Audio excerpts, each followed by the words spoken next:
Hello बच्चों, अर्थशास्त्र में प्रयास चैनल में आपका स्वागत है। समष्टि अर्थशास्त्र के अंतर्गत मुद्रा के बाद हम बैंकिंग की बात करेंगे, जिसमें हम सबसे पहले देखेंगे कि बैंक का क्या अर्थ है। तो हम सबसे पहले समझेंगे कि बैंक का क्या अर्थ होता है।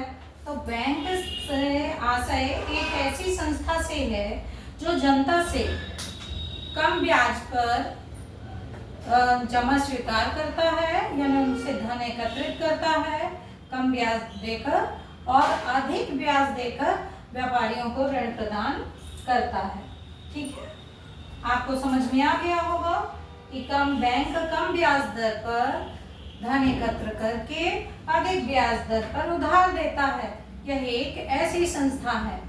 ठीक है, अब इसके अंतर्गत बैंक के अंतर्गत हम सबसे पहले पढ़ेंगे केंद्रीय बैंक, जिसे हम क्या कहते हैं, केंद्रीय बैंक, जो कि हर देश का एक केंद्रीय बैंक होता है। और हमारे देश के केंद्रीय बैंक का नाम क्या है? भारतीय रिजर्व बैंक, जिसे हम बोलते हैं RBI, reserve bank of India, जिसकी स्थापना 1 अप्रैल 1935 में हुई थी और इसका राष्ट्रीयकरण 1 जनवरी 1949 को, यानी 1949 तो बच्चे डाउट फुल हो जाते हैं, तो 1949 में हुई थी। ये आपके सामने लिखा भी हुआ है। इसका मुख्यालय मुंबई में है और वर्तमान में इसके जो गवर्नर हैं वे संजय मल्होत्रा हैं। तो आपको अब इतनी जानकारी पता चल गई कि हमारे देश का केंद्रीय बैंक का नाम क्या है। तो भारतीय रिजर्व बैंक है। इसकी स्थापना कब हुई थी? तो 1 अप्रैल 1935 को हुई थी। इसका राष्ट्रीयकरण कब किया गया? तो 1 जनवरी 1949 को किया गया। ठीक है, अब हम ये देखेंगे कि भारतीय रिजर्व बैंक की स्थापना क्यों की गई, यानी स्थापना के उद्देश्य क्या थे। तो सबसे पहले देश की साख की मात्रा को नियंत्रित करने के लिए एक बैंक की आवश्यकता थी। तो साख नियंत्रण का काम कौन करता है? देश के साख नियंत्रण का काम तो केंद्रीय बैंक करता है। फिर व्यापारिक बैंकों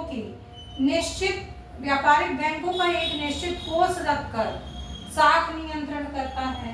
कृषि विकास हेतु साख नियंत्रण करता है और मुद्रा बाजार का संगठन एवं विकास करने के उद्देश्य से सहकारी बैंकों की स्थापना एवं विकास करने के लिए बैंकिंग व्यवस्था को पूरी तरह से नियंत्रित रखते हुए उसका सही सुचारू रूप से नियमन करने के लिए भी केंद्रीय बैंक की आवश्यकता थी। ऐसे बहुत सारे उद्देश्य हैं जिनके कारण हमें केंद्रीय बैंक की आवश्यकता पड़े।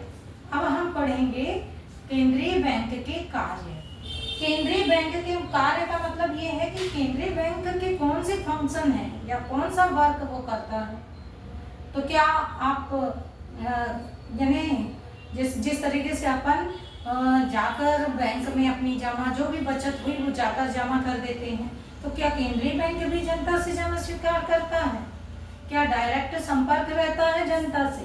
तो नहीं, इसका आंसर क्या है?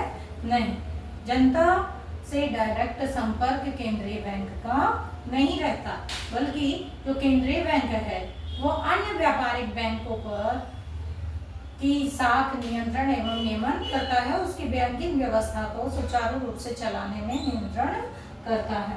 अब क्वेश्चन ये है कि तो फिर भारतीय रिजर्व बैंक क्या करता है? तो भारतीय रिजर्व बैंक सबसे पहले प्रमुख कार्य जो है वो है नोट निर्गमन का कार्य करता है। जो बच्चों आज हम डेली सुबह से उठे और कुछ ना कुछ सामान की जरूरत होती है, तुरंत हम पैसा उठाते हैं और सामान खरीदने चले जाते हैं। ये पैसा आ कहाँ से रहा है? इसे कौन निर्गमित कर रहा है? तो भारतीय रिजर्व बैंक करता है। अब जो 1 रुपए का नोट है, चलन में क्या है आपको पता होना चाहिए, कितने रुपए से कितने रुपए तक है। तो 1 रुपए से लेकर चलन में, अर्थव्यवस्था में चलन क्या है, 1 रुपए से लेकर 500 रुपए तक के नोट तो चलन में है। लेकिन 1 रुपए का नोट है वो वित्त मंत्रालय से इसका निर्गमन होता है और वित्त मंत्रालय के सचिव के उस पे सिग्नेचर होते हैं। आपके पास अभी भी अगर नोट हो जेब में तो निकाल कर देखिए, अगर उससे ऊपर कोई नोट होंगे, 1 के ऊपर जो भी नोट होंगे उस पे आप देखेंगे तो गवर्नर के साइन होते हैं।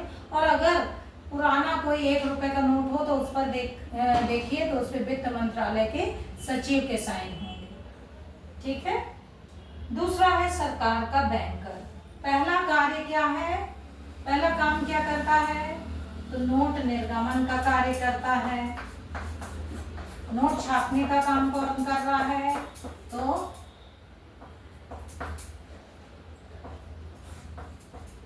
नोट निर्गमन का कार्य। फिर दूसरा काम क्या है, सरकारी बैंकर।